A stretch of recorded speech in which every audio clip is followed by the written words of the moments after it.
Welcome to our channel. Today we how to log into Aura for cybersecurity and identity insurance features. Quick tutorial step by step clearly. To log into Aura, start by navigating to the Aura website. Once the page loads, look for the login option at the top right corner.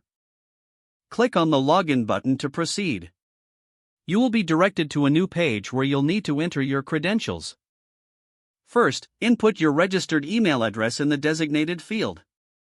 Next, enter your password in the password field. If you prefer to keep your session active, check the Remember Me option. Once you've filled in all the required information, click on the Sign In button. If your credentials are correct, you will be redirected to your dashboard. In case you forget your password, click on the Forgot Password link. Follow the prompts to reset your password via the email sent to your registered address. After resetting your password, you can return to the login page.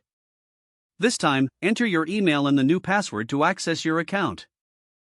Now you are logged in and can explore Aura's cybersecurity and identity insurance features. If you encounter any issues, check your internet connection and try again. Make sure to review the account settings for added security options.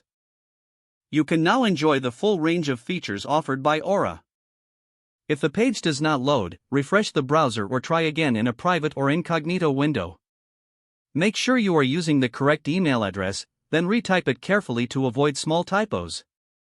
If your password is not accepted, use the reset option and create a new strong password you can remember. Check your spam folder for verification or security emails, then complete any requested confirmation steps. Enable two-factor authentication if available to improve account security and reduce unauthorized access risk. After signing in, review your profile details so your contact information and settings are accurate and current. If you see an error message, note it down and try again after restarting your device and internet connection. Log out when you finish, especially on shared devices, to keep your account and payment information secure. If the page does not load, refresh the browser or try again in a private or incognito window. Make sure you are using the correct email address, then retype it carefully to avoid small typos. If your password is not accepted, use the reset option and create a new strong password you can remember. Don't forget to like this video and subscribe to our channel for more step-by-step tech guides.